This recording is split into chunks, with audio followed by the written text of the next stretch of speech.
kenapa kok Nabi pakai wewangian? Untuk ngajarkan kepada umatnya, mensunnahkan kepada umatnya supaya apa? Mengikuti Nabi besar Muhammad sallallahu alaihi wasallam. Berarti Nabi itu ngajak kita untuk selalu bukan hanya tampil bersih, tapi juga tampil wangi.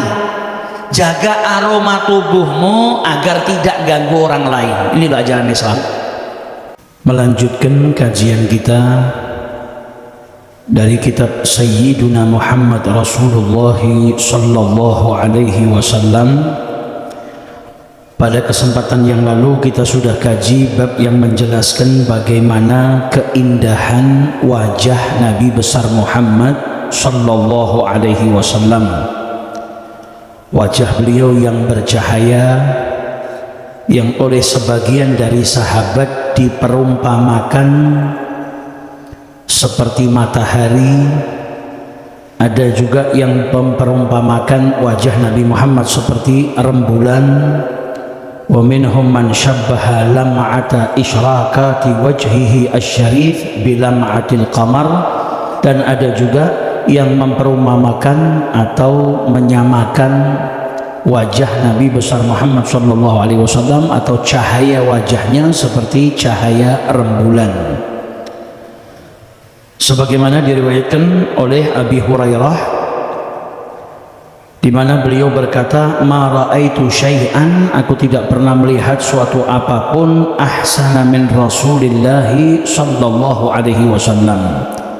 Kata beliau, saya tidak pernah melihat suatu apapun yang lebih baik dari Rasulullah, yang lebih indah dari Rasulullah. Ka'anna syamsa tajri fi wajhihi, seakan matahari itu berjalan mengalir menyinari wajah Nabi besar Muhammad sallallahu alaihi wasallam. Ada juga seorang wanita, Rubayy binti Muawwidh, ketika ditanya bagaimana wajahnya Rasulullah, maka beliau menjawab, ya bunayya, duhai anakku, law ra'aitahu la ra'aita syamsa tali'ah, jikalau engkau melihatnya, yaitu melihat Nabi Muhammad sallallahu alaihi wasallam, maka engkau melihat matahari yang sedang terbit. Tapi di sini bukan berarti terus sama hakiki seperti matahari sehingga seseorang itu nggak bisa melihat. Nah, kalau seperti matahari kan mata manusia nggak mampu untuk memandangnya. Akan tetapi di sini menunjukkan bagaimana keindahan wajah Nabi dan bagaimana cahaya yang bersinar di wajah Nabi besar Muhammad sallallahu alaihi wasallam. Ada juga yang bertanya, apakah wajahnya Nabi Muhammad seperti pedang? Maksudnya seperti pedang itu gimana? Cahaya yang berkilau di pedang, atau bentuknya itu lonjong? Maka dijawab enggak, wajahnya Nabi Muhammad enggak seperti pedang. Bal mithla syamsi wal qamar. Sayyidina Jabir beliau menjawab, melainkan wajahnya Nabi Muhammad itu seperti matahari dan rembulan. Wa kana mustadiran, dan wajahnya Nabi Muhammad itu bulat. Di sini ada ta'liknya, yang dimaksud dengan bulat yaitu ada istidarah. Jadi wajahnya bukan lonjong, juga bukan bulat, sangat bulat. Nah, akan tetapi ada bulatnya, menunjukkan keindahan dan kesempurnaan wajah Nabi besar Muhammad sallallahu alaihi wasallam. Kemudian juga riwayat yang diriwayatkan oleh seorang wanita dari suku Bani Hamdan, yang beliau berkata, hajjajtu ma'a Rasulillah sallallahu alaihi wasallam marrat, saya pernah berhaji dengan Nabi Muhammad sallallahu alaihi wasallam berkali-kali. Dan para ulama menjelaskan berhaji berkali-kali ini terjadi sebelum hijrah, ya, kemungkinan peristiwa ini sebelum hijrahnya Nabi besar Muhammad sallallahu alaihi wasallam. Kemudian beliau meriwayatkan apa yang beliau lihat, fara'aituhu ala ba'irin lahu yatufu bil Ka'bah, saya melihat Nabi Muhammad itu bertawaf di Ka'bah menggunakan untanya, menggunakan tunggangan. Biyadihi mehjan, di tangannya terdapat tongkat. Alaihi burdani ahmaran, dan beliau mengenakan dua mantel kain tebal yang berwarna merah. Yakadu yamassu sya'ruhu mankibihi, dan rambutnya hampir menyentuh pundaknya. Idza marra bil hajari, dan kalau beliau melewati hajar aswad, istalamahu bil mehjan, maka beliau beristilam dengan tongkatnya. Orang itu kalau melewati hajar aswad ketika tawaf, dia disunahkan untuk apa? Mencium hajar aswad. Kalau nggak bisa mencium maka menggunakan tangannya disentuh kemudian tangannya yang dicium, atau menggunakan benda yang dia bawa. Nah, Nabi Muhammad pakai tongkatnya, disentuhkan ke Hajar Aswad kemudian dicium oleh beliau. Thumma yarfa'ahu ila fihi fayuqabbiluhu. Setelah disentuhkan, tongkat tadi didekatkan ke mulut Nabi Muhammad dan dicium oleh Rasulullah. Abu Ishaq kemudian bertanya kepada wanita tersebut, syabbihihi, faqalat, ketika diperintahkan untuk mensifatkan bagaimana wajahnya Nabi, bagaimana Nabi Muhammad SAW, maka beliau jawabnya simpel, kal qamari lailatal badri, Nabi Muhammad seperti rembulan di malam bulan purnama. Lam ara qablahu wala ba'dahu mithlah, saya nggak pernah ngelihat orang yang seperti Nabi, baik itu sebelum Nabi Muhammad diutus ataupun setelah Nabi besar Muhammad sallallahu alaihi wasallam. Sebelum Nabi, orang-orang dulu saya nggak pernah ngelihat, setelah Nabi juga saya nggak pernah melihat yang mirip, yang menyerupai Nabi besar Muhammad sallallahu alaihi wasallam. Dan riwayat-riwayat yang lain yang kemarin kita sudah kaji yang menjelaskan bagaimana keindahan wajahnya Nabi besar Muhammad sallallahu alaihi wasallam. Pada perjumpaan yang lalu kita juga sudah kaji bab yang menjelaskan tentang keringatnya Nabi Muhammad, bagaimana aroma wangi dari keringatnya Rasulullah sallallahu alaihi wasallam.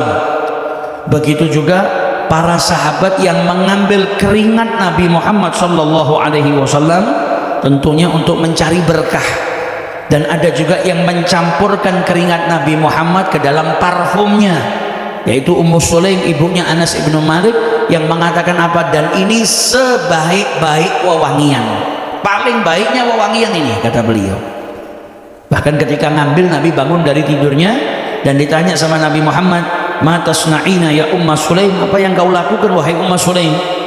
Maka beliau menjawab, ya Rasulullah, narju barakatahu li sibyanina, kami ngambil ini harapannya untuk mendapatkan keberkahan untuk anak-anak kami. Maka Nabi nggak melarang, Nabi justru berkata, asabti, engkau melakukan perbuatan yang benar, tidak disalahkan oleh Rasulullah sallallahu alaihi wasallam. Dan riwayat-riwayat yang lain yang sudah kita kaji pada kesempatan yang lalu yang menunjukkan dan membuktikan bahwa memang aroma tubuhnya Nabi Muhammad wangi secara dzatiyah. Nabi Muhammad itu tubuhnya secara dzatiyah wangi, di samping itu beliau juga gemar menggunakan wewangian. Padahal nggak usah pakai wewangian saja sudah wangi. Nah, kenapa kok Nabi pakai wewangian? Untuk ngajarkan kepada umatnya, mensunnahkan kepada umatnya supaya apa? Mengikuti Nabi besar Muhammad sallallahu alaihi wasallam. Berarti Nabi itu ngajak kita untuk selalu bukan hanya tampil bersih, tapi juga tampil wangi. Jaga aroma tubuhmu agar tidak ganggu orang lain. Ini ajaran Islam. Jadi kalau sampai ada orang yang mungkin memfitnah, Islam itu kerjaannya ganggu orang, nggak ada. Ajaran Islam yang nganjurkan orang ganggu orang itu nggak ada. Bahkan Islam sampai ngajarkan jangan sampai aroma tubuhmu ganggu orang lain. Aroma tubuh saja dijaga, apalagi perbuatan, apalagi ucapan, perkataan. Nah, Nabi Muhammad secara dzatiyah beliau aroma tubuhnya wangi. Di samping itu di banyak waktu beliau juga menggunakan wewangian untuk apa? Mensunnahkan umatnya agar umatnya mengikuti Nabi besar Muhammad sallallahu alaihi wasallam. Jadi kalau kita pakai wewangian, niatkan untuk apa? Mengikuti Nabi besar Muhammad sallallahu alaihi wasallam. Kemudian kita masuk ke bab berikutnya, tibuhu al-abiqu sallallahu alaihi wasallam. Jadi aroma wangi Nabi Muhammad sallallahu alaihi wasallam yang melekat, yanfahu kulla syai'in massah wa kulla tariqin marra fih. Aroma wangi Nabi sallallahu alaihi wasallam yang melekat, yang menyebar kepada sesuatu yang disentuh sama Nabi Muhammad sallallahu alaihi wasallam, dan juga di jalan yang dilalui oleh Nabi besar Muhammad sallallahu alaihi wasallam. Dan ini keutamaannya Nabi ya, keutamaannya Nabi Muhammad. Kita saja hari ini kalau pakai parfum yang mahal, yang nggak banyak campuran, yang mahal. Yang baunya itu terkadang kan di toko ada yang nyebutkan ini 6 jam bisa bertahan, ini 24 jam bisa bertahan. Kalau yang mahal apalagi, itu kalau kita pakai di badan saja, terus kita masuk ke ruangan, keluar baunya tuh masih tinggal di sana. Itu baru parfum buatan, belum lagi Nabi Muhammad yang badannya sendiri aromanya wangi, yang kata Sayyidina Anas bin Malik lebih wangi daripada kasturi. Saya nggak pernah menyentuh sutra selembut daripada tangannya atau telapak tangannya Nabi Muhammad SAW. Kata Sayyidina Anas bin Malik, saya nggak pernah mencium anbar ataupun kasturi yang lebih wangi daripada aromanya Nabi besar Muhammad SAW. Maka nggak perlu heran apalagi beliau diberikan keistimewaan oleh Allah Subhanahu wa Ta'ala. Jadi bab ini menjelaskan tentang aroma wangi yang melekat. Nabi itu kalau nyentuh sesuatu yang disentuh sama Nabi jadi wangi. Nabi kalau melewat suatu jalan, maka aroma wanginya Nabi Muhammad masih melekat di jalan tersebut, sehingga orang tahu kalau itu bekas dilewati sama Nabi besar Muhammad Sallallahu Alaihi Wasallam. Nah, kemudian beliau sebutkan di sini, diriwayatkan oleh Al Imam At-Tabari wal Baihaqi an Wa'ilin, dari Wa'il radhiyallahu anhu beliau berkata, laqad kuntu usafihu Rasulullah sallallahu alaihi wasallam. Saya dulu pernah menjabat tangan Nabi Muhammad sallallahu alaihi wasallam. Au yamassu jildi jildah, atau kulitku bersentuhan dengan kulitnya Nabi Muhammad sallallahu alaihi wasallam. Fa ata'arrafuhu ba'du fi yadi. Maka setelah bersentuhan sama Nabi, setelah kulitnya menyentuh kulitnya Nabi, setelah menjabat tangannya Nabi Muhammad Sallallahu Alaihi Wasallam, kata beliau apa? Bekasnya itu masih nempel. Walaupun setelah Nabi Muhammad pergi, bekasnya itu masih nempel. Wa innahu la atyabu raihatan minal miski, dan kata beliau lebih wangi, lebih harum daripada kasturi. Jadi setelah saya jabat tangan dengan Nabi Muhammad, berarti dia sudah pisah dengan Nabi, saya masih mengenali baunya. Kata apa? Nempel baunya di tangan beliau. Dan beliau katakan aroma wanginya lebih wangi daripada kasturi. Bayangkan secara zatiah saja Nabi Muhammad itu orangnya wangi, aroma tubuhnya wangi. Di samping itu beliau suka pakai wewangian. Jadi wanginya seperti apa sih? Sudah secara zatiah beliau wangi, suka pakai wewangian. Maka kata Wa'il, jadi sahabat Nabi, saya menjabat tangan Rasulullah atau bersentuhan kulit saya dengan kulitnya. Jadi setelah Nabi pergi atau saya pisah dengan Nabi Muhammad, saya masih mengenali itu, masih ada bekasnya di tangan saya. Dan beliau katakan wa innahu la atyabu raihatan minal miski, jadi lebih harum daripada kasturi. Kemudian diriwayatkan oleh Sayyidah Aisyah, beliau berkata, kanat kaffu Rasulillah sallallahu alaihi wasallam alyana minal harir. Dia mengatakan istrinya, apa kata istri Nabi Muhammad? Telapak tangannya Nabi Muhammad itu lebih lembut daripada sutra. Wa ka'anna kaffahu kaffu atarin, dan telapak tangannya Nabi Muhammad itu seperti kaffu atar, yang artinya apa? Wangi terus telapak tangannya Nabi itu. Massaha bitibin aw lam yamassaha, baik telapak tangannya Nabi itu nyentuh parfum atau pas gak nyentuh parfum, itu telapak tangan sepanjang hari atau telapak tangan itu senantiasa wangi. Baik saat beliau pakai minyak wangi, nyentuh minyak wangi, ataupun di saat beliau tidak menyentuh minyak wangi, kata istri beliau, telapak tangan beliau itu dalam keadaan wangi. Yusafihul musafih fayadhillu yaumahu yajidu rihaha. Kalau ada orang yang menjabat tangannya Nabi Muhammad SAW, maka sepanjang hari tangannya itu masih nempel bau aroma wanginya Nabi besar Muhammad SAW. Jadi kata Sayyidah Aisyah, tangannya Nabi itu lebih lembut daripada sutra. Tangannya Nabi wangi, baik itu di saat beliau pakai pewangian ataupun pas beliau gak pakai pewangian. Alhasil telapak tangan beliau wangi. Kalau sudah ada orang yang berjabat tangan dengan Nabi Muhammad, sepanjang hari tangannya orang itu wangi. Karena apa? Tersentuh dengan tangannya Nabi besar Muhammad sallallahu alaihi wasallam. Wa yadh'u yadahu ala ra'si saghir, dan Nabi Muhammad itu mengusap kepalanya anak kecil. Fayu'rafu min bainas sibyan birihiha, maka anak yang kepalanya dipegang sama Nabi Muhammad itu bisa diketahui walaupun dia berada di antara anak-anak kecil yang lain, anak ini bisa dibedakan, bisa diketahui kalau anak ini bekas dipegang kepalanya sama Nabi Muhammad dari mana aroma wanginya. Contoh, ada anak 5 orang main, tiba-tiba ada anak kecil bergabung, terus ada sahabat yang mendekat tahu, oh bocah iki kepalanya bekas disentuh sama Nabi Muhammad. Lah kok ngerti? Karena kepalanya wangi. Dan wanginya Nabi Muhammad para sahabat apal. Lah wong saben dina nyium, tiap hari ketemu Nabi, tiap hari mencium aroma wanginya Nabi Muhammad apal. Jadi anak kecil itu bisa ketahuan kalau dia disentuh sama Nabi karena apa? Karena aroma wangi yang nempel di kepalanya anak kecil tadi, yang mana kepalanya tadi dipegang sama Nabi besar Muhammad sallallahu alaihi wasallam. Rawahu Abu Nu'aim wal Baihaqi. Kemudian diriwayatkan juga oleh Sayyidina Anas radhiyallahu taala anhu qala kana Rasulullah sallallahu alaihi wasallam idza marra fi tariqin min turuqil Madinah. Nabi Muhammad itu kalau melewati suatu jalan di jalan-jalan kota Madinah, dari jalan-jalan di kota Madinah, kalau ada jalan yang dilalui sama Nabi, wajadu minhu raihatat thayyib.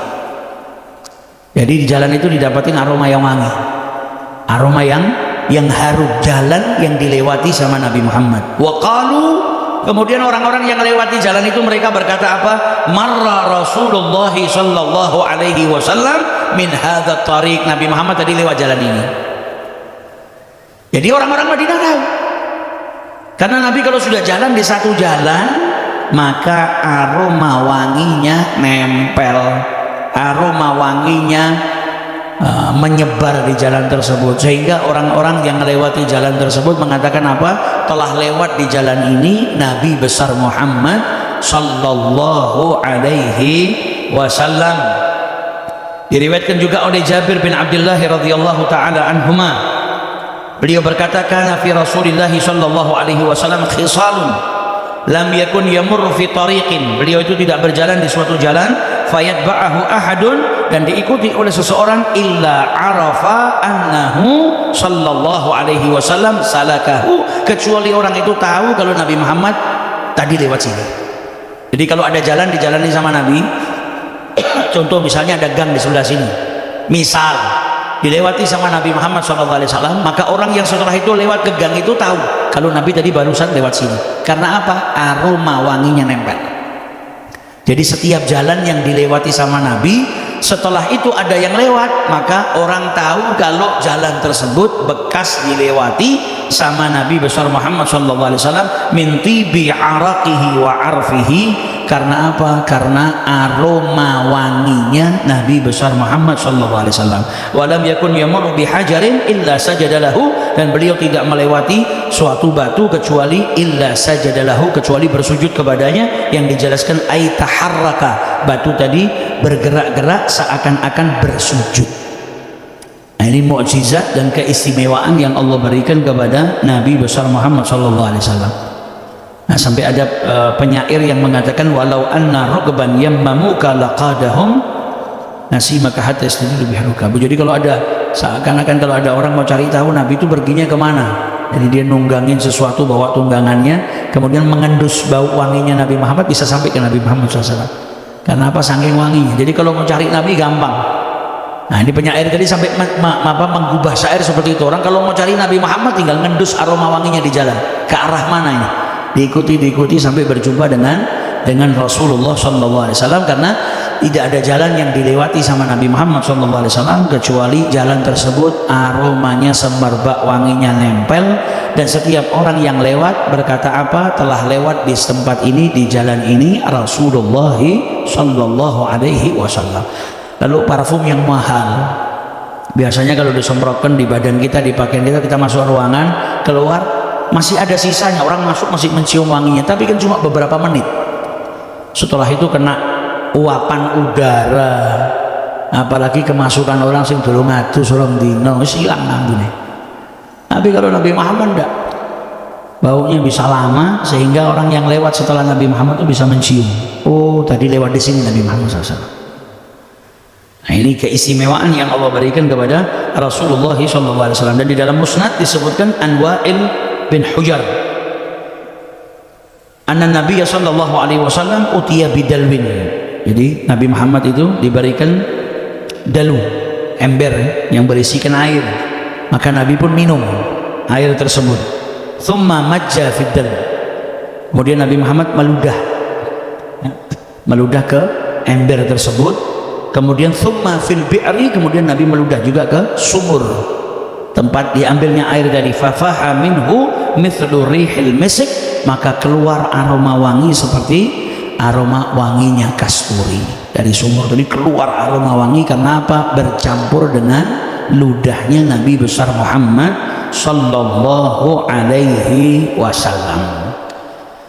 Nah, jadi istimewanya Nabi Muhammad dalam kitab Syama'il sampai keringatnya dibahas. Nah, karena keringatnya Nabi Muhammad tidak seperti keringatnya manusia pada umumnya, akan tetapi beliau memiliki aroma tubuh yang wangi.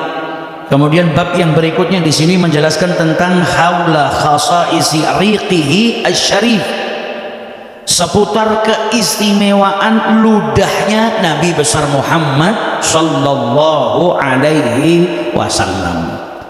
Seperti pengajian yang lalu saya sudah sebutkan, kalau kita sudah yang bahas Nabi itu diberi keistimewaan sama Allah, Nabi itu diberi kemuliaan sama Allah. Jangan bandingke Kanjeng Nabi karo awake dhewe. Jangan bandingkan Nabi dengan kita manusia biasa. Nah, kalau kita manusia biasa jauh sama Nabi Muhammad. Nah, kalau kita bandingkan nanti akhirnya kita bingung sendiri. Untuk apa ya ibunya Anas bin Malik kok sampai ngambil keringatnya Nabi dicampur ke parfum? Nah, kalau kita bandingkan Nabi dengan kita manusia biasa, nah keringat kita bau. Tapi kalau Nabi Muhammad diberikan keistimewaan sama Allah Ta'ala, kalau kita sudah nggak bandingkan, tahu keistimewaan, kesempurnaan yang Allah berikan kepada Nabi Muhammad, kita nggak kaget. Nah, ini bab yang berikutnya menjelaskan tentang apa? Ludahnya Nabi. Ada apa dengan ludahnya Nabi Muhammad sallallahu alaihi wasallam? Maka dijelaskan oleh beliau, laqad a'tallahu ta'ala rasulahu khasa'isa katsiratan. Allah Ta'ala telah memberikan kepada Rasulnya, utusannya Nabi Muhammad sallallahu alaihi wasallam keistimewaan yang banyak fi riqihi asy-syarif, di dalam ludah beliau yang mulia. Jadi ya ludahnya nggak sama dengan kita. Wa min dzalika, dan termasuk daripada khasais yang Allah berikan kepada Nabi, keistimewaan yang Allah berikan kepada Nabi, perkara air ludahnya Nabi tadi apa? Anna riqahu sallallahu alaihi wasallam, bahwasanya ludahnya Nabi Muhammad itu fihi syifaa'un lil alim, penawar, penyembuh bagi orang yang sakit, wa riwa'un lil ghalin, ya, penawar dahaga bagi orang yang kehausan, wa ghidha'un wa quwwatun wa barakatun wa nama, ya, menjadi ghidha juga, ya, menjadikan kekuatan juga. Nanti akan disebutkan riwayat satu persatu seputar daripada ludahnya Nabi besar Muhammad sallallahu alaihi wasallam. Beliau sebutkan di sini, fakam dawa biriqihi asy-syarif min maridin fabari'a min sa'atihi. Berapa banyak orang yang sembuh, tentu kesembuhan datangnya dari Allah, yang mereka itu berobat dengan ludahnya Nabi Muhammad sallallahu alaihi wasallam, dan sembuh saat itu juga diberikan kesembuhan oleh Allah Subhanahu wa taala. Yang pertama di dalam Sahihain, dalam Sahih Bukhari, dalam Sahih Muslim, diriwayatkan dari Sahal bin Sa'ad radhiyallahu anhu, beliau berkata, qala Rasulullah sallallahu alaihi wasallam yaum Khaybar, Nabi Muhammad di hari perang Khaybar, beliau berkata, la u'tiyanna rayata ghadan, besok rayah ini, panji ini, saya akan berikan kepada rajulan, seorang lelaki, yaftahullah ala yadayh, kemenangan ini sama Allah akan diberikan di tangannya, jadi akan dibukakan oleh Allah melalui tangannya. Dan orang ini sifatnya bagaimana? Kata Nabi Muhammad, yuhibbullah wa rasulah, orang ini adalah orang yang cinta kepada Allah dan Rasulnya, wa yuhibbuhullah wa rasuluh, dan juga dicintai oleh Allah dan Rasulnya. Ini keesokan harinya semua para sahabat itu menanti siapa orang yang dipilih sama Nabi, dan setiap sahabat berharap dirinya yang dipilih sama Rasulullah SAW.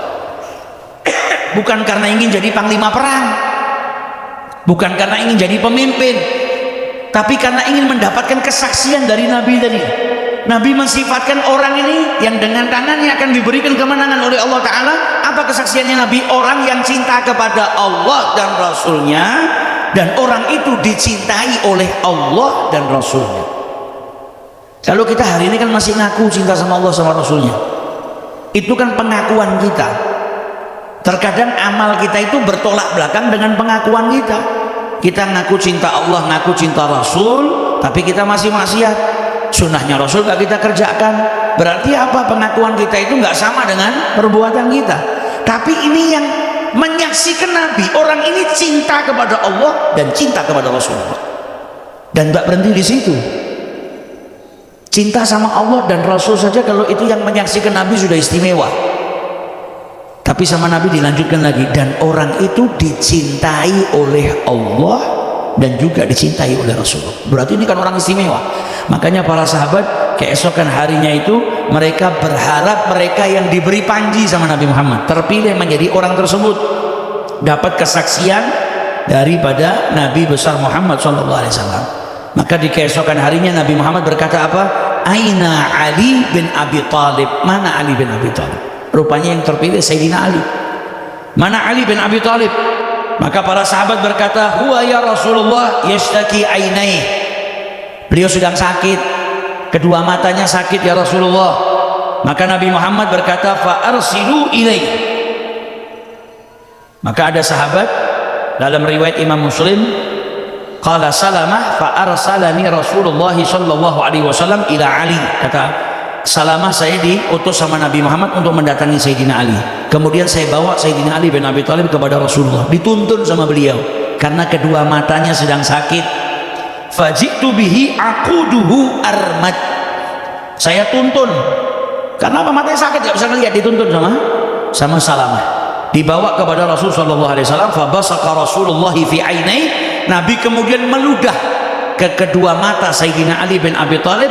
Fabari'a ka'annahu lam yakun bihi wajah. Maka detik itu pula dikasih kesembuhan sama Allah, seperti seakannya seperti sebelumnya itu seakan gak sakit. Jadi diberikan kesembuhan yang total oleh Allah Subhanahu wa Ta'ala. Makanya tadi di bab sini di awal tadi dikatakan sama beliau apa? Ludahnya Nabi Muhammad menyembuhkan orang yang sakit. Tentunya yang menyembuhkan Allah, perantaranya ludahnya Nabi Muhammad SAW. Kemudian menjadikan juga minuman bagi orang yang haus. Maksudnya bagaimana nanti akan disebutkan riwayat-riwayatnya. Nah, bukan berarti terus minum air seperti ini, enggak. Nah, tapi kayak tadi Sayyidina Ali sakit diludah, Nabi Muhammad meludah, diludahin sama Nabi Muhammad, kedua matanya detik itu juga sembuh, diberikan kesembuhan oleh Allah Subhanahu wa Ta'ala. Dan diriwayatkan wa fi Zawaid Ibn Hibban, dalam Zawaidnya Ibn Hibban diriwayatkan dari Abdullah bin Buraidah. Abdullah bin Buraidah beliau berkata, aku mendengar ayahku berkata, inna Rasulullah sallallahu alaihi wasallam tafala fi rijli Amr bin Mu'ad. Jadi ada salah seorang sahabat Nabi namanya Amr bin Mu'ad, itu kakinya dipotong, kakinya diamputasi. Maka Nabi kemudian meludah ke kakinya tadi, fabari'a, maka kemudian diberikan kesembuhan oleh Allah Subhanahu wa Ta'ala. Nah, kemudian dilanjutkan di sini, kalau ludahnya Nabi Muhammad SAW juga ghidha'un lil mutaghadhi, juga mengenyangkan orang yang lapar. Jadi ini keistimewaan sudah. Jadi kita nggak, kalau sudah keistimewaan dibuat Nabi Muhammad, nah kita jangan samakan. Jadi diriwayatkan oleh Al-Imam Al-Baihaqi di dalam Dalail, ketika di hari Ashura, maka Nabi SAW memanggil birudha'aihi. Jadi anak-anak kecil yang masih menyusu dari keluarganya Nabi Muhammad SAW, seperti putra-putranya Sayyidah Fatimah. Kemudian Nabi meludah kecil, ya, meludah kecil ke mulut-mulut mereka. Anak-anak kecil diludah kecil sama Nabi, diludahi sama Rasulullah SAW. Kemudian Nabi berkata kepada ibu-ibu mereka yang punya anak-anak kecil tadi yang masih nyusoni, apa kata Nabi Muhammad? La turdi'nahum ilal lail, gak usah kalian susuin anak ini sampai malam. Dan sampai malam anak-anak mereka itu gak ada yang disusui, dan mereka merasa cukup, gak lapar, gak nangis, gak minta susu. Berkat apa? Ludahnya Nabi besar Muhammad sallallahu alaihi wasallam. Fakana riquhu ludahnya Nabi Muhammad SAW yakfihim anir radha, membuat mereka cukup, gak butuh nyusu lagi sampai malam. Jadi ini yang dimaksud dengan ngenyangkan lah, seperti makanan. Jadi di ludah kecil ke mulut mereka, ke mulutnya anak-anak tadi, dan mereka sampai malam gak nyusu. Karena di hari Asyura saat itu mereka berpuasa, dan sunnah puasa di hari Asyura. Saat itu mereka berpuasa. Anak-anak kecil ini seakan-akan supaya biar dapat berkahnya, bukan mereka disuruh puasa, enggak, masih kecil, masih bayi. Nah, tapi seakan-akan surahnya seperti orang puasa, biar dapat keberkahan daripada puasa di hari tersebut. Jadi anak-anak tadi yang diludahin sama Nabi Muhammad gak butuh susu sampai malam. Dan Nabi juga berkata kepada ibu-ibu mereka, la turdi'annahum ilal lail, jangan kalian susuin sampai malam. Dan betul, gak ada yang lapar, gak ada yang nangis, gak ada yang minta susu. Mereka semua merasa kenyang berkat apa? Ludahnya Nabi besar Muhammad sallallahu alaihi wasallam. Begitu juga yang diriwayatkan oleh Imam Ibnu Asakir, Sayyidina Hasan bin Ali bin Abi Thalib ketika ishtadda alaihi adh-dhama, sangat kehausan, kemudian kena ludahnya Nabi sallallahu alaihi wasallam, maka hilang rasa hausnya. Nah, ini keistimewaan yang Allah berikan kepada Rasulullah sallallahu alaihi wasallam. Syekh Muhammad Fawaz, beliau pernah menceritakan ada seorang ibu yang dulu bawa anaknya yang masih kecil kepada orang yang saleh, kepada Syekh Ahmad Harun, seorang ulama yang saleh yang terkenal di Damaskus. Nah, seorang ibu tuh biasanya kalau masih punya anak kecil kan dibawa ke tempatnya kiai, ke tempatnya orang soleh biar didoakan, dikasih air. Ini ibu tadi bawa anaknya ke tempatnya Syekh Ahmad Harun, minta didoakan. Kemudian Syekh Ahmad Harun meludah kecil ke anak tersebut, dibacain doa kemudian diludah sama Syekh Ahmad Harun. Kata ibunya, mundu khamsina sanah, kata beliau, dari mulai 50 tahun yang lalu. Ini ibu nyeritakan anaknya sudah usia 50 tahun lebih. Beliau mengatakan mundu khamsina sanah, semenjak 50 tahun yang lalu sampai hari ini, ma sami'tu min fammihi kalimatul badhi'ah, saya nggak pernah dengar dari mulutnya anak saya ucapan yang buruk atau tidak taat kepada perintah saya. Masih kecil dibawa ke orang soleh minta didoakan. Setelah 50 tahun kejadian itu, ibunya mengungkapkan berkahnya bawa anak ke tempat orang soleh. 50 tahun sudah saya punya anak ini. Dari kejadian itu, semenjak 50 tahun yang lalu sampai hari ini, saya nggak pernah dengar ucapan yang buruk yang keluar dari lisan anak saya atau nentang perintah saya.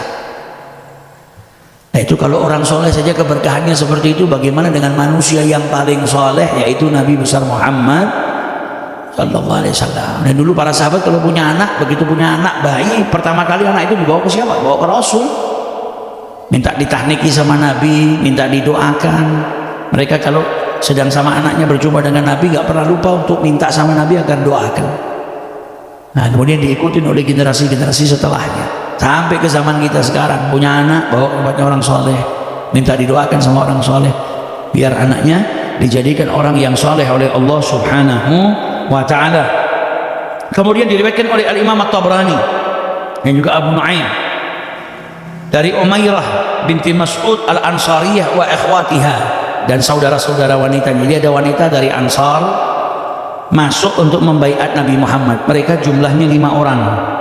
Ketika masuk menjumpai Nabi Muhammad, fawajadnahu ya'kul qadidan, maka kami dapati Nabi Muhammad sedang makan dendeng, daging yang dikeringkan, namanya qadid. Nabi sedang makan.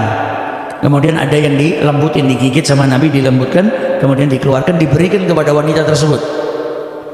Sama wanita Ansar tadi yang bernama Umairah. Kata Umairah, thumma nawalani al-qadidah, diberikan kepada saya daging tadi, daging kering tadi, faqasamtuha bainahunna, maka saya bagikan kepada saudara-saudara saya, jumlahnya 5 orang itu. Nah, setiap orang dapat bagiannya dan kemudian makan daripada potongan yang diberi sama Nabi Muhammad SAW. Kemudian beliau katakan apa? Beliau mengatakan, wa ma wujida li afwahihinna khuluf, mulai semenjak saat itu gak terjadi aroma yang buruk, jadi aroma mulut yang berubah menjadi aroma yang tidak sedap setelah makan dari daging yang tadi bekas makannya Nabi besar Muhammad sallallahu alaihi wasallam. Jadi taghayyur raihah fam, berubahnya aroma mulut menjadi tidak sedap, itu gak ada di mereka. Berkata apa? Makan daripada bekasnya Nabi besar Muhammad sallallahu alaihi wasallam, karena beliau punya keistimewaan. Beda sama kita ya. Kalau kita yang makan kita kunyah-kunyah kasihin ke orang, orang makan langsung sakit. Gitu. Langsung loro. Tidak ada istimewanya kita orang. Mulut kita kadang buat apa? Buat misuin orang, kadang buat menggunjing. Yang ada tadinya orang itu resik, mulutnya wangi, kena makanan bekas kita malah jadi bau mulutnya. Nah, kalau Nabi Muhammad manusia yang istimewa, maka mereka mendapatkan keberkahan dari Rasulullah sallallahu alaihi wasallam. Jadi ini seputar keistimewaan daripada air ludahnya Nabi besar Muhammad sallallahu alaihi wasallam. Kemudian dilanjutkan nadhafatuhu sallallahu alaihi wa alihi wasallam wa amruhu bin nadhafah. Jadi kebersihannya Nabi Muhammad sallallahu alaihi wasallam dan perintah Nabi Muhammad agar umatnya jaga kebersihan. Nabi itu menungso yang paling resik. Nabi Muhammad itu juga nganjurkan kepada umatnya agar senantiasa jaga kebersihan. Karena sallallahu alaihi wasallam andhafa khalqillahi ta'ala. Kanjeng Nabi niku menungso makhluk Allah yang paling bersih. Apanya? Badannya. Apanya? Pakaiannya. Apanya? Rumahnya. Apanya? Tempat duduknya. Apalagi batinnya. Nggak ada yang ngalahkan bersihnya batinnya Rasulullah sallallahu alaihi wasallam. Ini kita bicara tentang zahirnya dulu. Nabi Muhammad adalah manusia yang paling bersih, makhluk Allah yang paling bersih, badanan wa thauban wa baitan wa majlisan. Badannya paling bersih, pakaiannya paling bersih, rumahnya paling bersih, majlisnya tempat duduknya beliau paling bersih. Falaqad kana badanuhu asy-syarif sallallahu alaihi wasallam nadhifan wadhi'an. Nabi Muhammad itu badannya, badan Nabi yang mulia itu bersih dan bercahaya. Seperti hadis yang diriwayatkan dari hadis yang disampaikan oleh Hind bin Abi Halah.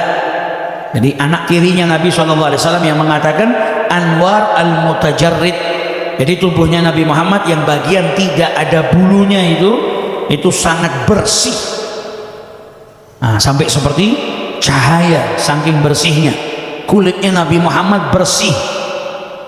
Kulitnya Nabi Muhammad indah. Dan ini menunjukkan apa? Dalilun nadhafatihi sallallahu alaihi wasallam. Wa fi hadza dalilun nadhafatihi sallallahu alaihi wasallam. Ini menunjukkan bukti tentang kebersihannya Nabi Muhammad sallallahu alaihi wasallam.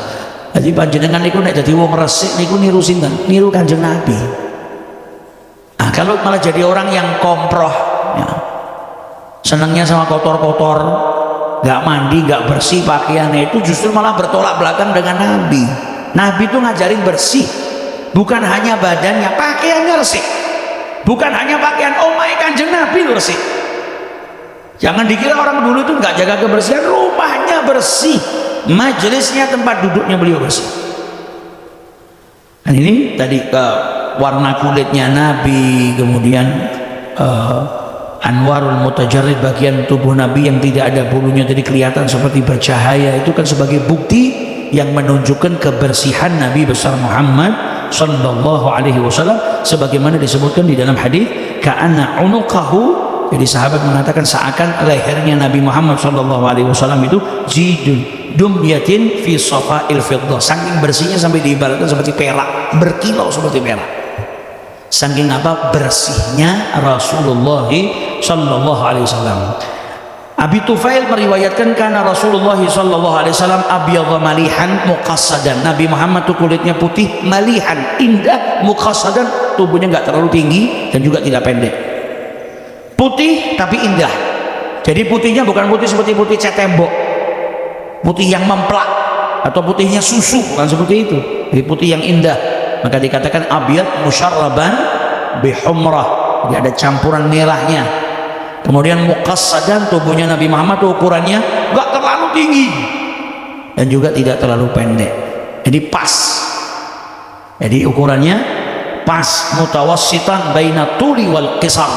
Jadi di tengah-tengah, mutawassit antara tinggi dan pendek, pas di tengah-tengah. Ya, istilahnya apa? Ideal, paling indahnya tinggi badan manusia. Kalau ketinggian orang ngomong dangak. Terus orang bingung, dhuwur men. Ada yang nyacat, kalau kependekan nanti ada yang nyacat.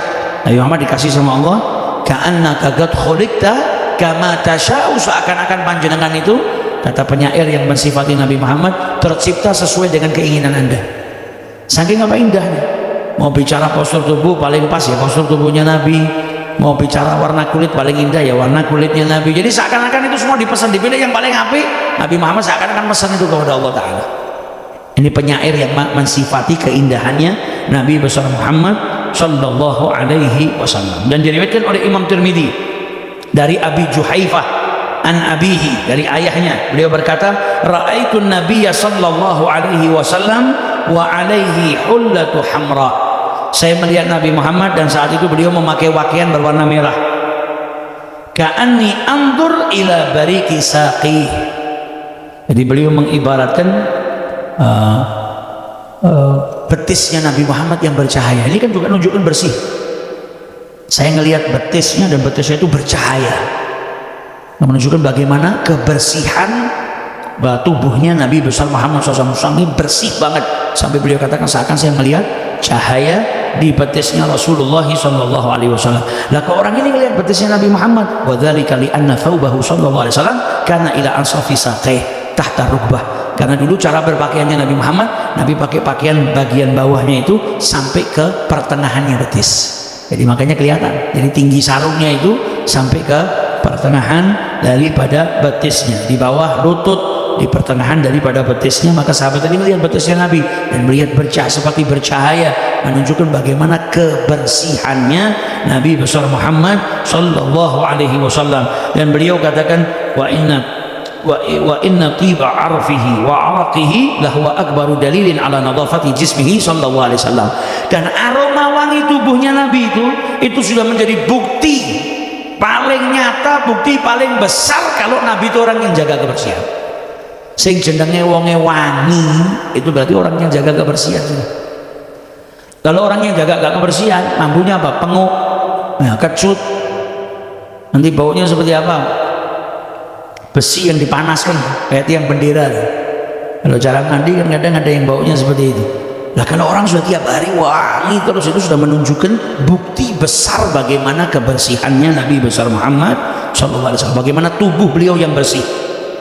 Di dalam Sahihain disebutkan dari Sayyidina Anas bin Malik, beliau berkata, ma masistu hariran wala dibajan alyana min kafin Nabi sallallahu alaihi wasallam. Saya nggak pernah menyentuh sutra yang lebih lembut dari telapak tangannya Nabi Muhammad sallallahu alaihi wasallam. Wala syamimtu rihan qattu aw arfan wa fi riwayatin aw arqan atyaba min rihi aw arafi an-nabi sallallahu alaihi wasallam. Saya enggak pernah mencium dari aroma wangi, aroma sedap manapun yang lebih indah, lebih baik, lebih sedap, lebih harum daripada aroma Nabi besar Muhammad sallallahu alaihi wasallam. Nah ini hebatnya, keistimewaannya yang Allah berikan kepada junjungan Nabi besar kita Muhammad sallallahu alaihi wasallam. Dan diriwayatkan dari Abi Qirsafah, beliau berkata, lamma bay'ana Rasulullah sallallahu alaihi wasallam ana wa ummi wa khalati. Jadi beliau datang bersama dengan ibunya, datangi Nabi sama ibunya sama bibinya, membaiat Nabi Muhammad sallallahu alaihi wasallam. Wa raja'na min indihi munsharifin. Kami kemudian pulang dari rumahnya Rasulullah SAW. Jadi Abi Qirsafah ini sama ibunya sama bibinya setelah baiat Nabi pulang dari rumahnya Nabi SAW. Maka ibunya sama bibinya Abi Qirsafah ini berkata kepada beliau. Jadi ibunya sama bibinya berkata kepada Abi Qirsafah, ya bunayya, duhai anakku, ma ra'aina mithla hadzal rajul. Kita nggak pernah ngelihat orang yang seperti lelaki tadi, maksudnya seperti Rasulullah sallallahu alaihi wasallam. Ini kesaksian orang yang berjumpa langsung dengan Nabi Muhammad. Jadi saking indahnya Nabi, ibunya sama bibinya berkata kepada Abi Qirsafah, duhai anakku, kami ini nggak pernah ngelihat orang seperti lelaki tadi, yaitu seperti Rasulullah SAW. Wala ahsana minhu wajhan. Kami nggak pernah ngelihat orang yang lebih indah wajahnya dari orang tadi, yaitu dari Rasulullah SAW. Wala anqa thawban, dan kami nggak pernah ngelihat orang yang pakaiannya lebih bersih dari Nabi Muhammad SAW. Wala aliyana kalaman. Kami juga nggak pernah berjumpa, nggak pernah ngelihat orang yang ucapannya lebih lembut daripada Nabi Muhammad SAW. Wa ra'aina ka'anna nura yakhruju min fihi, dan kami melihat seakan cahaya itu keluar dari lisannya, dari mulutnya Nabi besar Muhammad sallallahu alaihi wasallam. Jadi ini kesaksian orang yang melihat Nabi. Pada kesempatan yang lalu kita baca kesaksiannya Abdullah ibnu Salam, gak pernah ketemu Nabi. Begitu ngelihat Nabi Muhammad, memperhatikan wajahnya Nabi, apa komentarnya? Saya nggak ngelihat tanda-tanda dusta di wajahnya orang ini. Langsung yakin sama Nabi. Ada lagi seorang wanita Al-Dha'inah, ketika pulang ke kaumnya, maka dia berkata kepada kaumnya apa? Dia telah berjumpa dengan Nabi yang nggak merendahkan kalian, nggak akan nipu kalian, nggak akan ngambil harta kalian. Pertama kali ketemu sudah langsung yakin sama Nabi seperti itu, dan mengatakan kalau wajahnya Nabi Muhammad seperti bulan purnama. Kemudian ini wanita ini dari ibunya Kirsafah, ibunya sama bibinya. Setelah berjumpa dengan Nabi, selesai mengatakan, "Duhai anakku, saya nggak pernah melihat orang seperti orang ini. Saya nggak pernah melihat orang yang wajahnya lebih indah daripada orang ini. Saya nggak pernah melihat orang yang pakaiannya lebih bersih dari orang ini." Ini ibunya ini bukan kumpul di dunia sama satu dua orang, kan ketemu banyak orang.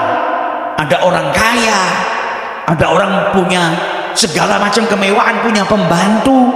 Tapi beliau mengatakan apa? Saya nggak pernah lihat orang yang pakaiannya sebersih orang ini. Lebih bersih dari orang ini saya nggak pernah lihat. Berarti menunjukkan apa? Bagaimana bersihnya pakaiannya Nabi Muhammad SAW. Dan kemudian beliau katakan, saya nggak pernah lihat orang yang kalau bicara lembut seperti orang ini. Ya, istimewa Nabi Muhammad kalau bicara lembutnya luar biasa. Kemudian beliau katakan, dan seakan saya melihat ketika beliau bicara itu ada cahaya yang keluar dari mulutnya sallallahu alaihi wasallam. Fahuwa sallallahu alaihi wasallam andhafu khalqillahi badanan. Jadi Nabi Muhammad sallallahu alaihi wasallam adalah makhluk Allah yang paling bersih badannya, wa anqahum thauban, dan makhluk Allah yang paling bersih pakaiannya. Wa kana sallallahu alaihi wasallam yastaqu hina khurujihi wa dukhulihi manzilahu, dan Nabi Muhammad tuh kalau keluar dari rumahnya pakai siwak, masuk ke rumahnya pakai siwak. Lihat bagaimana bersihnya Nabi Muhammad SAW. Mau keluar dari rumah siwakan. Siwak itu bersihkan mulut, datangkan ridhonya Allah Ta'ala. Mau keluar rumah ketemu sama orang, siwakan. Jadi orang nggak ada yang terganggu dengan bau mulutnya. Dan tidak ada bau mulut di Nabi Muhammad. Tapi Nabi ngajarkan supaya kita ya kalau mau keluar rumah bersihkan mulut. Masuk ke rumah, mau ketemu seorang dalam rumah juga, Nabi pakai siwak, bersihkan mulutnya. Jadi ketemu orang lain resik, ketemu keluarganya juga bersih. Nah, jadi beliau orang yang sangat menjaga kebersihan. Jadi kalau kita ngikutin Nabi Muhammad ya, harusnya kita ngikutin bagaimana beliau menjaga kebersihannya. Masuk rumah siwakan, keluar rumah siwakan, istimewa.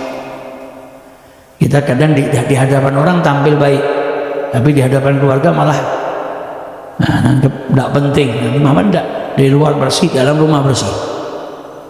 Jadi beliau orang yang adil, bahkan sama orang yang duduk saja adil, memberikan setiap orang yang duduk bagiannya. Yang sini disenyumi, yang sana disenyumi, yang sini disapa, yang sana disapa, semua dapat bagian dari Rasulullah.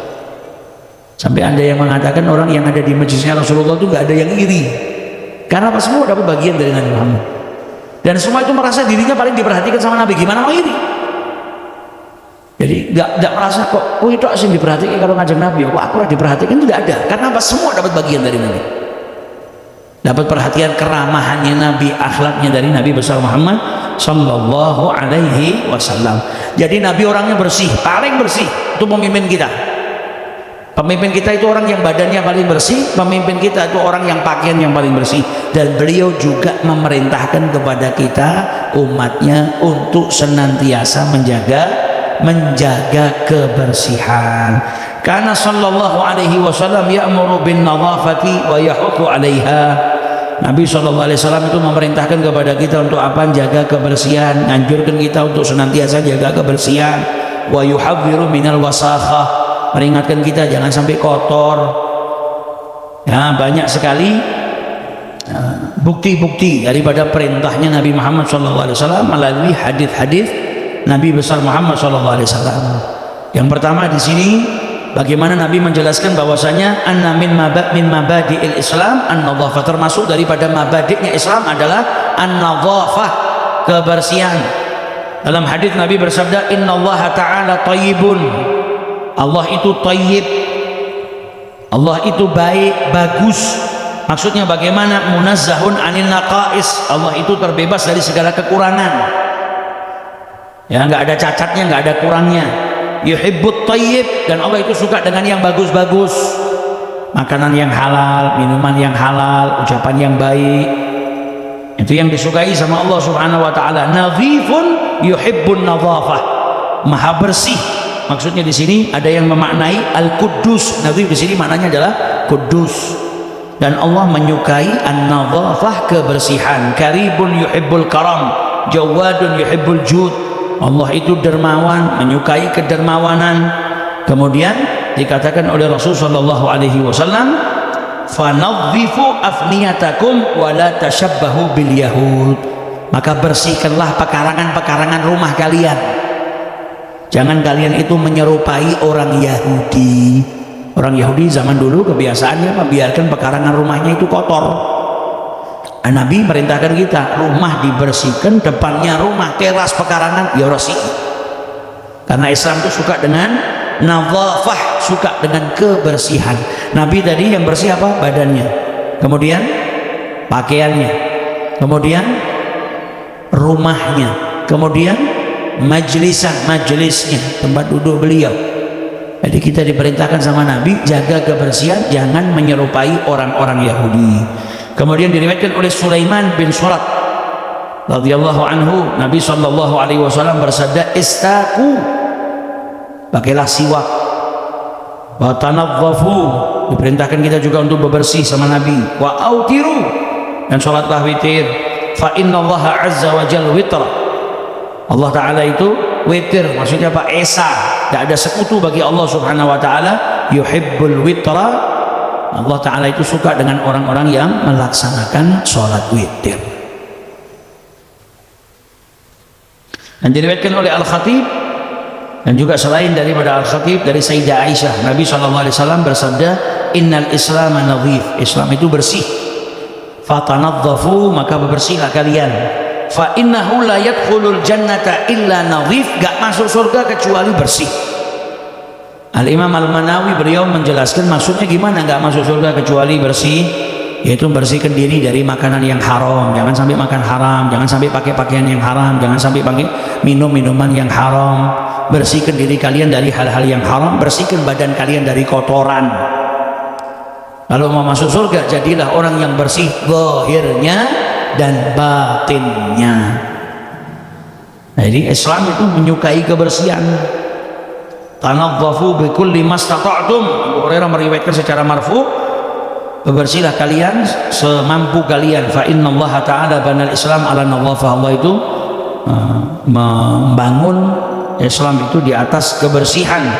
Wala yadkhulul al-jannah illa kulli nadhif, sebagaimana tadi dijelaskan ya. Nah, masuk surga kecuali orang yang bersih, bersih zahir, bersih batin, bersih dari perkara yang haram, bersih daripada perkara-perkara yang dilarang oleh Allah Ta'ala, bersihkan dirinya dan juga daripada kotoran. Jadi banyak sekali dalil dari Rasulullah SAW yang menganjurkan kita untuk menjaga kebersihan. Yang kedua, jadi yang pertama hadis tadi. Yang kedua, di mana Nabi SAW itu memerintahkan kita, menganjurkan kita ala nadhafatil badan, untuk membersihkan badan bisyatta wasailin nadhafah, dengan macam-macam sarana untuk membersihkan badan. Yang pertama, Nabi merintahkan seseorang itu untuk mandi. Ini kan menunjukkan kalau Islam itu mengajarkan apa? Kebersihan. Kalau Nabi itu merintahkan umatnya untuk jaga kebersihan. Famin dzalika amruhu sallallahu alaihi wasallam bil ghusli, termasuk di dalam bagiannya adalah perintahnya Nabi Muhammad untuk mandi. Kita diperintahkan umatnya untuk mandi. Wa tahdhiruhu min tarki dzalik, ada tahdhir dari Nabi Muhammad kalau sampai tinggalkan sebagaimana diriwayatkan oleh Imam Ahmad dari Jabir, Nabi SAW bersabda, ala kulli rajulin muslimin, setiap seorang lelaki muslim, fi kulli sab'ati ayamin, di setiap 7 hari, ghuslu yaumin, mandi 1 kali, wa huwa yaumul jum'ah, yaitu di hari Jumat.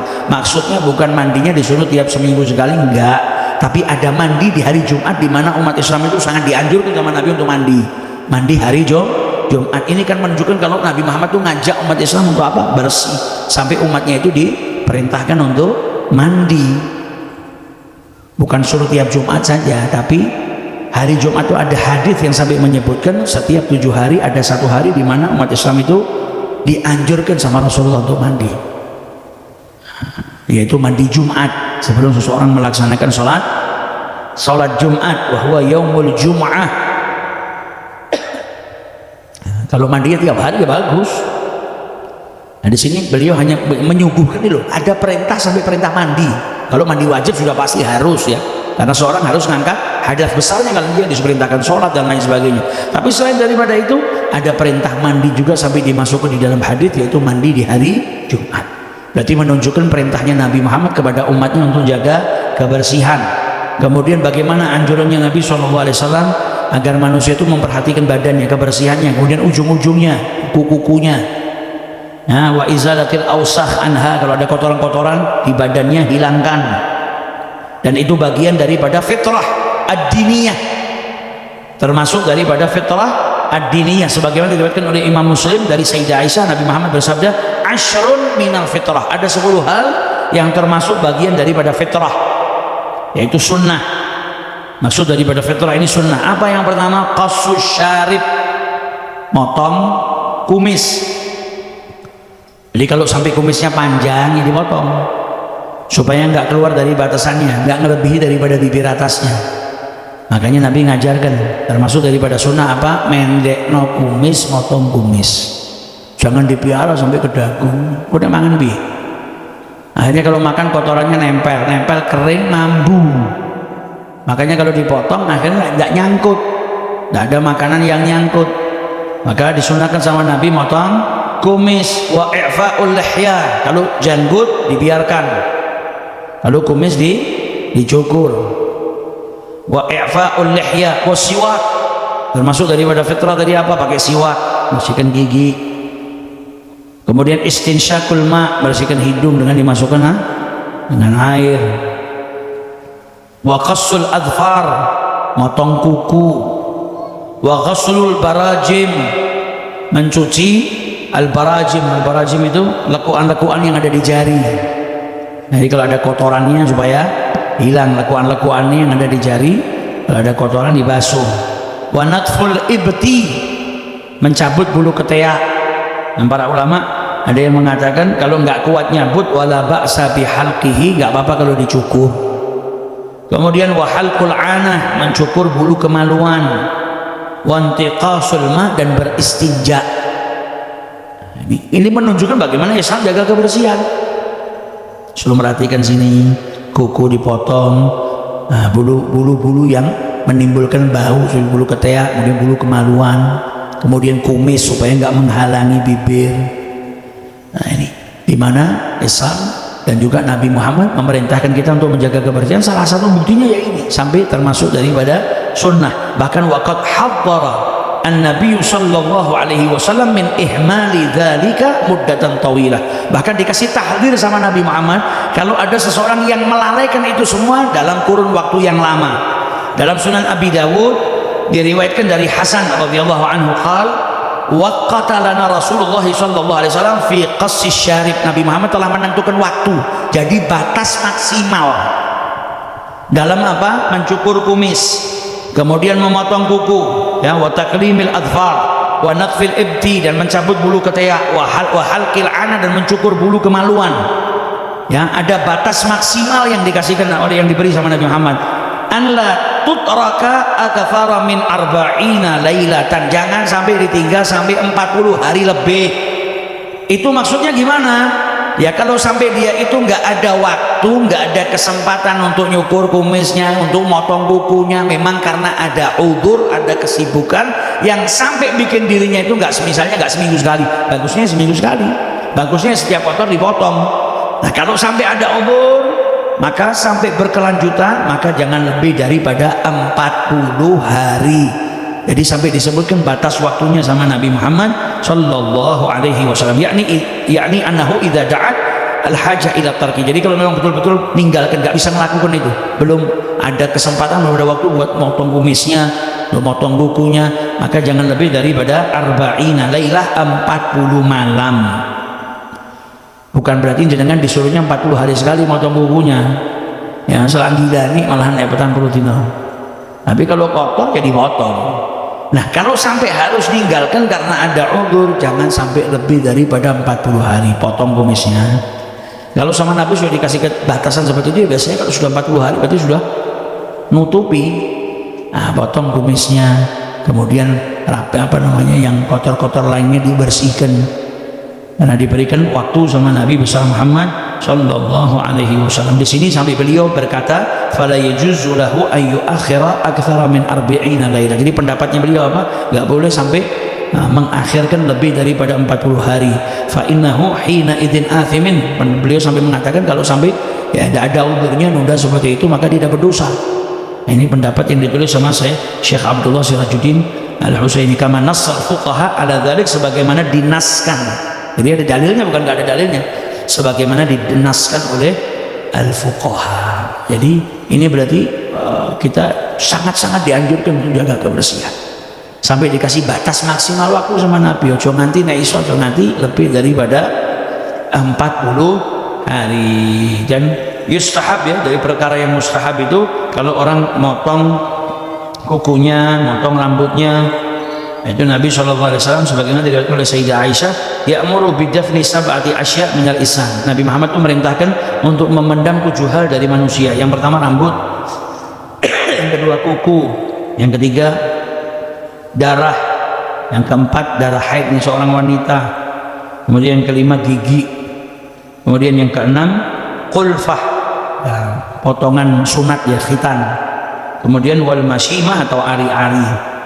Itu dari perkara yang mustahab, baiknya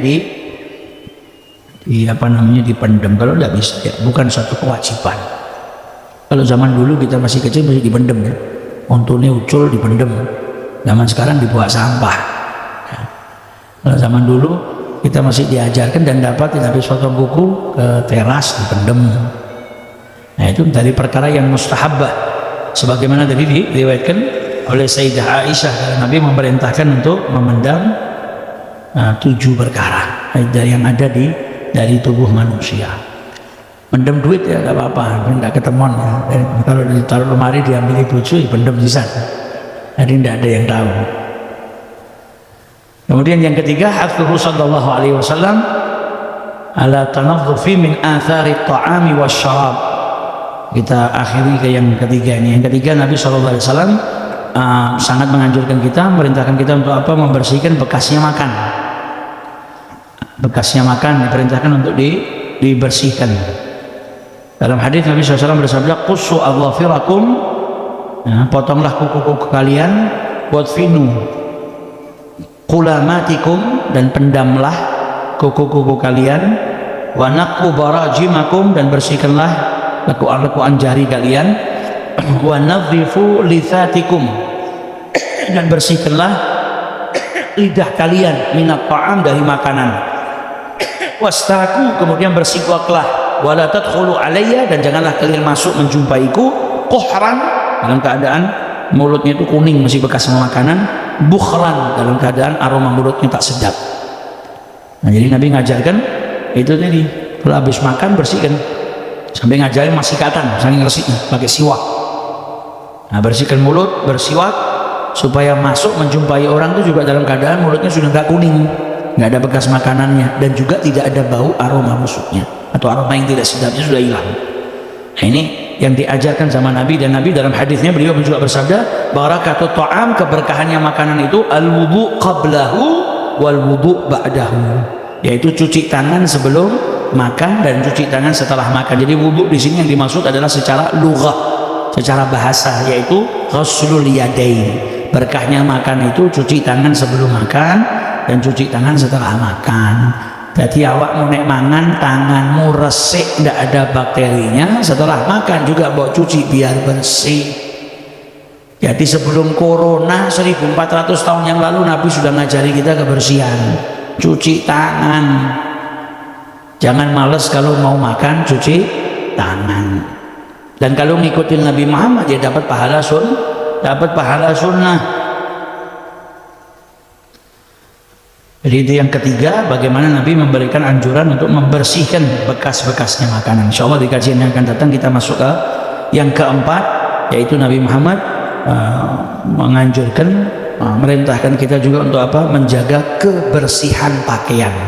Jadi Nabi Muhammad itu orang yang bersih dan merintahkan umatnya untuk menjaga kebersihan. Jadi jadikan ini semangat umatnya Kanjeng Nabi kudu resik, zahir resik, batinnya juga resik. Zahirnya juga harus bersih, berpenampilan yang baik, yang mewah, bukan tidak harus yang mewah, yang bersih.